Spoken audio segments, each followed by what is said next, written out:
3, 2, 1, go!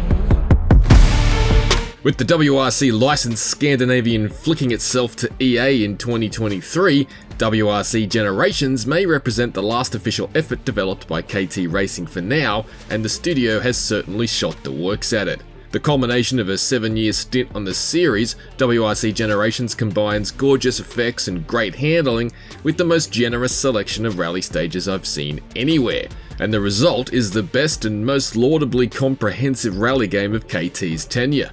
That said, last year's WRC 10 held that title previously, and most of Generations' improvements relative to it are otherwise largely iterative.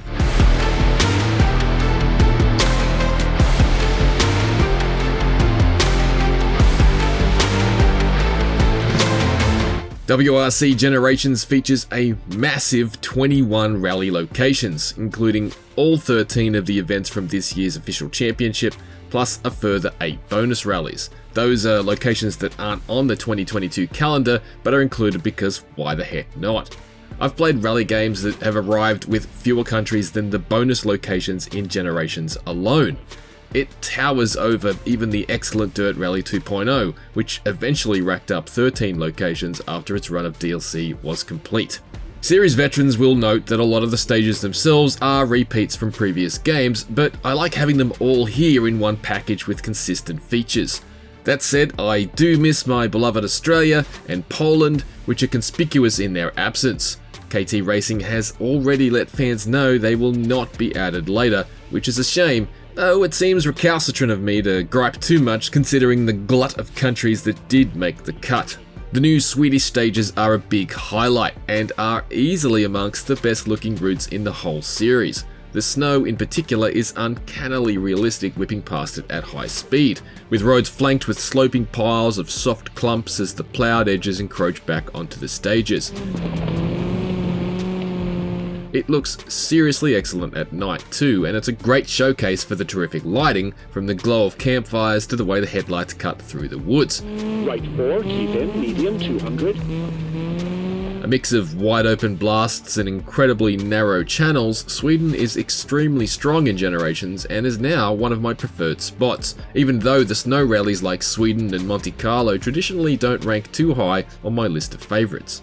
It's worth noting that on the new consoles, Generations offers a choice between a 1080p 60 frames per second performance mode and a 4K 30 frames per second graphics mode, and after spending time with both, I've settled on the former.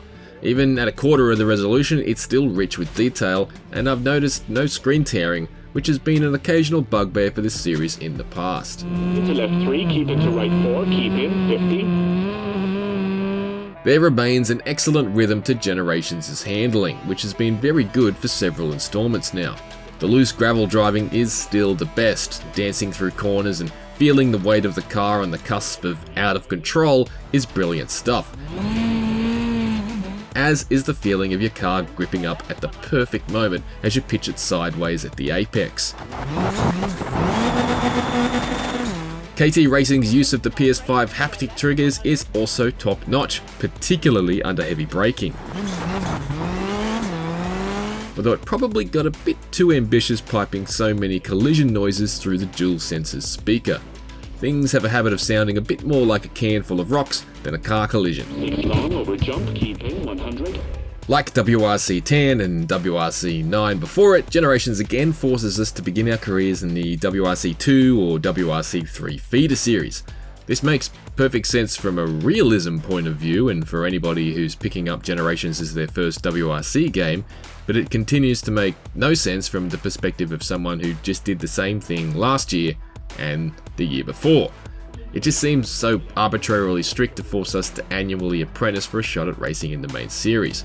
If you're not going to check my save data, can you just at least take my word for it that I know what I'm doing? Caution, right 3, slippy, tightens over crest, 50, bumpy. KT Racing has, however, completely changed its approach to the privateer career option, which lets you build your own team and design your own car. In WRC 10, privateer mode was confusingly locked and held to ransom behind the completion of all the historical events in its special anniversary mode, which was absolute madness. In Generations, it's mercifully available immediately, and I found it definitely helped rejuvenate my enthusiasm for slogging out more seasons in the minor leagues. Crest, keep middle.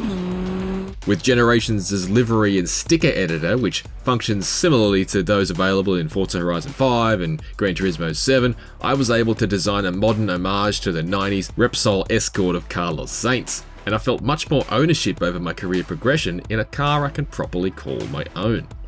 There's a little bit of trial and error required in the livery editor, as you need to leave space for Generations to automatically place official rally logos and competitor details, and if you don't, things will overlap and look terrible, but overall it works well.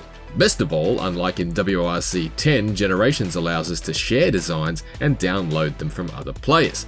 Even if you don't have quite what it takes to master the art tools in the livery editor, and it is something that takes patience, you can rest assured rally fans across the world will be producing pitch-perfect historic replicas and hot new wraps for all the cars before you know it.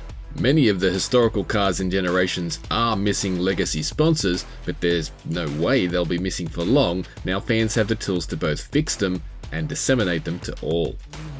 Caution, right 3, slippy, tightens over crest, 50, bumpy. WRC 10's slightly premature 50th anniversary mode may have celebrated the series' milestone birthday a year too early, but it still brought with it the biggest salvo of historical content since KT Racing started adding classic cars in WRC 8. While Generations lacks a similarly retro-focused standalone mode, it does retain the actual cars.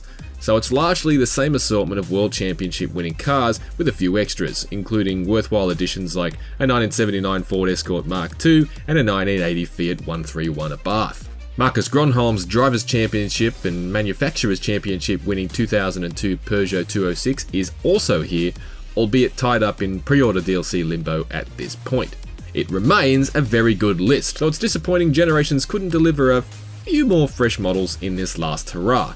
It definitely would have been nice to see a first generation Focus and a second generation Impreza, for instance. Synergistic even, considering the name of the game and the fact that they'd be the older brother and younger brothers respectively to the models that are here. Dirt Rally 2.0 has these cars and more, and the garage there does still handily pip Generations despite its own baffling lack of Toyota. If you like the new stuff better than the old stuff, you're also in luck because the 2022 WRC series has seen the debut of the new Rally 1 hybrid WRC cars, all three of which are included in Generations.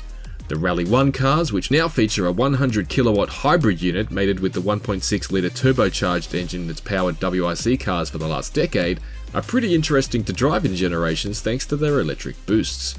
Basically, having the hybrid power up our sleeves gives the Rally 1 cars temporary bursts of 500 horsepower, with further bursts possible after regenerating energy while braking. Just like in real life, Generations allows us to select from 3 power mapping modes before a stage: a powerful but short boost, a balanced option, and a less potent boost that lasts longer.